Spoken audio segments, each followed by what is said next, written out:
Dot, this was different than when you guys met, 15 days ago up in Charlottesville when you run ruled them. It seemed like better discipline from UVA, and Devin missed that opportunity to put in some runs in the second inning with atoning it in the fourth. And how big was that? And then I guess Emily coming up big with the save there in the seventh.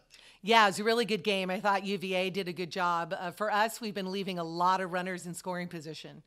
That's not good, but I believe the tide will turn. We'll be getting them in. So it's one of those things. I told the team today after the game, this is a good learning experience for us. I thought it was a great opportunity for Kirby to come in, pressure on it with no outs, runners on first and second, to be able to make it happen. I thought it was huge for her. I thought it was huge for, batters to be able to look and say, what are the good things I did today? What were not the great things, and what can I learn from? I was disappointed in our defense today. I think there were a lot of balls that came out of our glove, right? I mean, from the beginning in the first inning off of Vi's glove, I can go on and on, not catching the throw down on a steal at third base, running through the ball thinking it was foul and it's fair, things like that. But those things happen as long as we learn from it. I think it's going to, help us in completing the ASUN conference and as well as hopefully getting postseason if we play well. And you look at those errors all in the first 3 innings, but only allowed 1 run. How big was that? And how good was Carly there in those first three frames to not get rattled and limit the damage and then allow the offense to come through there in the fourth? Yeah, Carly was in control. I mean, she really was. I mean, and that just to her credit shows how competitive she is. Because there were a lot of opportunities, right? She came through and there were runners in scoring position. And those were not because of her, it was because on defense behind, we just didn't get the job done. But I told the team, we win and we lose together, so we're together. And it's just, I think we came out and, just something was lacking. You can feel it. The energy level wasn't as high as it normally is. I don't want to make excuses because you can't have any excuses. So for me, we're in it together, and it was a matter of us just to continue to keep improving. But Carly did a good job, and I hated to be able to take her out, but it was one of those things with no outs and 2 walks in a row.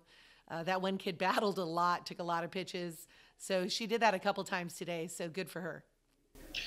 Hogan Rail really limited what you guys did on offense today. What did they do differently versus what the UVA pitchers did, 2 weeks ago? Well, you can't compare. Like, offense is one of those things that you could be hot, and you could be not, right? It's, I should put that on a shirt, Joe. That just came to me right there. Like, right? Hitting is not easy, right? You have the hardest thing to do in sport is to hit a moving object with a moving object, and that's called hitting, right? Pitchers pitching the ball. But in softball and baseball, the other team is cheating, right? They got 9 other people out there. Well, I should say 7 other, right, behind the pitcher. So the odds are against you. So all you can do is say, did I swing at the pitch I wanted? Did I see it off my bat? And you can't control the outcome of it, right? So could we have hit better? God, we only had 2 hits going into, I don't know, what was it, 4th or 5th inning? But then we started breaking out, and, so I don't like to compare, 2 weeks ago this happened or that.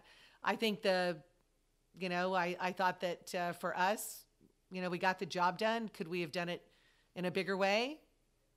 Absolutely. Will we in the future? Absolutely.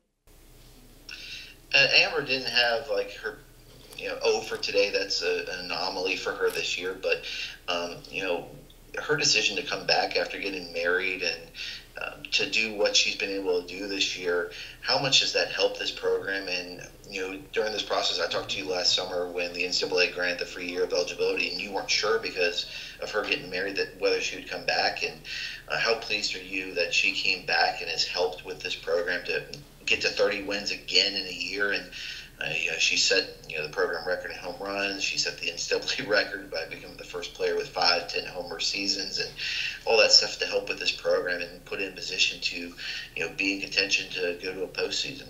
Well, it's amazing because the Lord, He hears our prayers, right? And I remember the COVID year last year, I said, wow, if our freshmen could have 1 year under their belt and the twins coming back, with Amber and Autumn, I said, what a blessing that would be. Not expecting COVID to hit, right?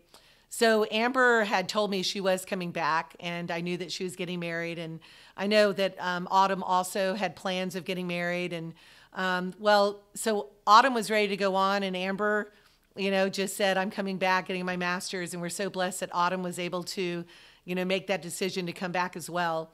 So I thought the Lord heard my prayers, right? We're very excited because, Amber not only has passion for the game, but also her husband does too. I don't know if you know, but they probably, play slow pitch and all of that in the game together. And so Cody, very supportive of her. I know she loves to play in front of him too. So wish we had more home games for that to happen. But, he travels and watches her. It's a big, it's big for the team because I think that, Amber and Autumn both, they solidify the right side. To have them in this 5th year is a huge opportunity that they're taking advantage of. I feel bad for Amber sometimes. I think she puts the weight of the team on her shoulders and the weight of victory, which she doesn't really need to do that. When you look at today, if Amber doesn't hit the ball well, it's just because she's not keeping her eyes on contact because she's such a great athlete and she's trying to do more than what she really needs to do. But that's a competitor in her, she doesn't shy away from that. I put her up in the 2nd spot because the 2 spot in the lineup really comes down to usually, 2 outs in the game on the line. And she has produced a lot. You look at the Michigan game, I can go on and on. You know that. But, I just hope that she doesn't feel that she has to have all that pressure to hit home runs because it's amazing when she is on and just swings as normal as possible. Home runs just happen. I don't think sometimes she tries for fun, but she doesn't really have to try too hard and it can happen. So today she just did that. She just tried too hard. They threw her inside and she was trying to, just to go at it. But she'll have a game. You watch her next game, she'll be 4 for 4. So, I don't really worry about Amber. What's really been impressive with her this year has been her defense too. It's one thing to have someone who's a big hitter and, you can watch other teams, I don't need to name them, and they're big hitters, struggle on defense. But that play she made today over her shoulder and tried to double off the kid at first. Look at her Arkansas defense, kept us in the game for us to win. I can go on and on. So I love that she is separating one side of the ball with the other, right? So she's just a blessing to be able to coach. The Lord's brought her here, and I really respect her and our relationship and excited to see, her future looks so bright, but it's not over yet. I don't want her to think too far ahead. Just enjoy each pitch at a time.